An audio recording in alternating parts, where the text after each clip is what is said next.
Blood pressure wangba miyoisingna charoidaba chinjak khara aikhoi punna khangminase. Article ase huyalan pau pau sege loksing pukai gi kalam dagi lokhatchavane.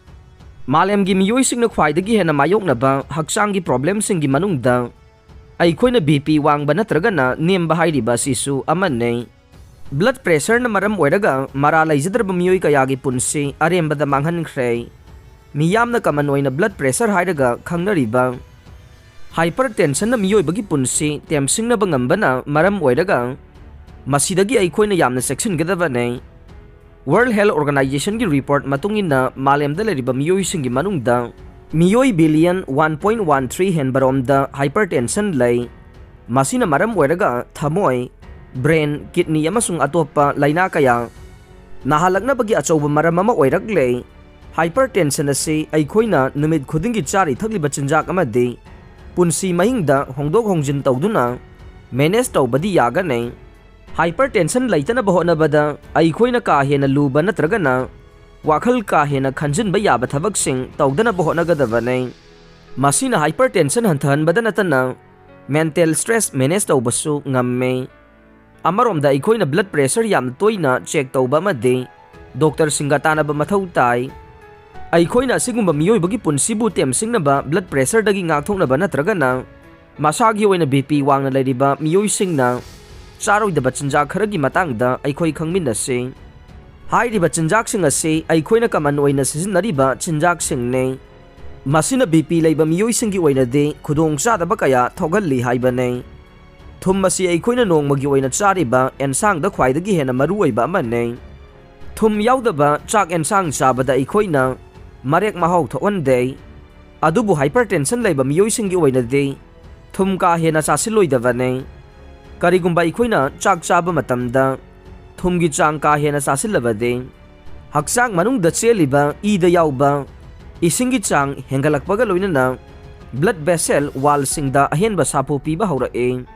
Masina maram oiraga blood pressure wangkhalangna bagi achauba maram ama ohelakane. Maram aduna hakchangi yenglaga mathau taba thumgi chang adu khaktamag chana bohonagadabane. Aikhoina chak chaba matamda nakanda thumgi kaukta ama thamduna chabagi hainabi leiramlabasu madu khudaktagi tokadabane. Aikhoina yu hairaga hena khangnariba alcohol asisu hypertension leiba miyoi singi oina de yamna khudong thiningai oi. Alcohol gi saruk ka hena sisinarabade aikhoigi blood vessel sing ase khujilakane. Maduna maram oiraga heart na ising adu hakchang sinba thungna chelhana bohonabada kanna mathau tawba horakane. Ibu chelhaliba organ sing aduna hana tawramba mathau gi chang dagi hengalaklabade blood pressure gi chang khangauduna wangkhalakane.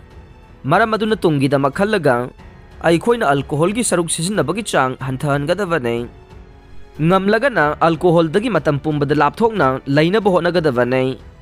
Athumbagi saruk chang henna yauba chinjak sing BP wangba miyoi sing ni yariba makai charoidabane. Athumba chinjak sing da maruina sugar gi chang wangna yauwe. Aikhoina sugar gi chang wangna yauba polam sing ka hena chasinba matamda aikhoigi blood vessel sing da nitric oxide puthorokpaga loinana blood vessel sing adubu khujil halakani amade maduna maram oiraga BP wangkhanaba chauba maram ama ohelakane.